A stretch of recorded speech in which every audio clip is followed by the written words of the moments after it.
আজকে রান্না হবে চিংড়ি মাছ, পটল আর আলু দিয়ে। তাই এখানে জিরে মশলা কিছু পেস্ট করা হয়েছে, আর এখানে পেঁয়াজ কুচি আছে আর ফোড়ন দেওয়ার জন্যে শুকনো লঙ্কা জিরে ধোয়ানো হয়ে গেছে, তেলও দেওয়া হয়ে গেছে গ্যাসে। এবার আমি চিংড়ি মাছ ছেড়ে দিচ্ছি।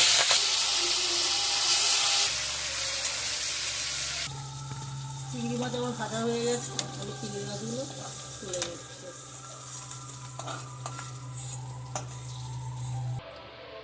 এই তেলেই আমি আলুটা ভেজে নিচ্ছি।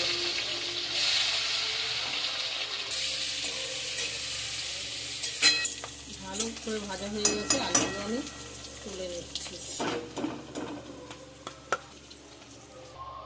এই তেলের মধ্যেই পটলগুলো আমি আবার ছেড়ে দিচ্ছি, পটলগুলো ভেজে নিচ্ছি। পটল ভাজা হয়ে গেছে, পটল ভাজাটা আমি তুলে নিচ্ছি। পটল ভাজা হয়ে গেছে, সব পটল ভাজা তুলে নিলাম। তেলের মধ্যে আমি ফোড়ন দিচ্ছি, দুটো শুকনো লঙ্কা, দুটো তেজপাতা আর কটা কাঁচা জিরে।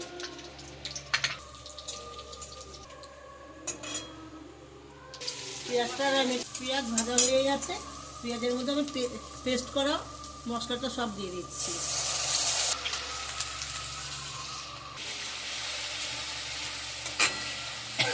মশলাটা ভাজা হয়ে গেছে, মশলাটা একটু তেল ছেড়ে দিয়েছি। আমি এবার এখানে আছে কাশ্মীর লঙ্কা গুঁড়ো, হাফ চামচের চিনি, হাফ চামচি হলুদ, আর এখানে 1 চামচের একটু বেশি নুন আছে, আমি দিয়ে দিচ্ছি।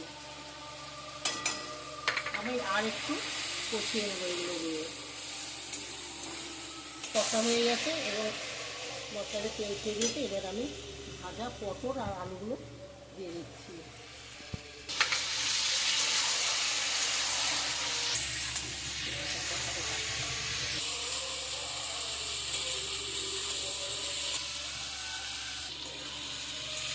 আলু পটল দিয়ে মশলার মধ্যে ভালো করে কষা হয়ে গেছে, আমি এবার জল দিচ্ছি। আমার করবো দেবো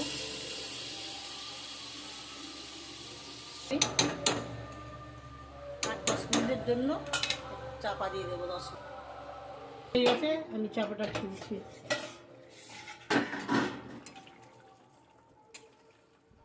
মাছগুলো আমি দিয়ে দিচ্ছি, দিয়ে 8 মিনিট 2 আমি চাপা দিয়ে দেবো। চাপাটা আমি খুলে দিচ্ছি, 2 মিনিট হয়ে গেছে। এবার আমি হালকা করে গরম মশলা দিয়ে দিচ্ছি। এবার আমি নামিয়ে দেবো। তরকারিটা হয়ে গেছে, চিংড়ি আলু পটলের তরকারি। পটল চিংড়ি আমি নামিয়ে নিচ্ছি।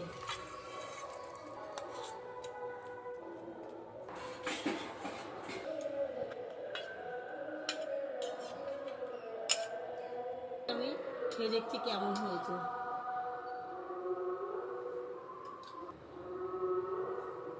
না খেলে বুঝতে পারবেন না, এত টেস্টি হয়েছে।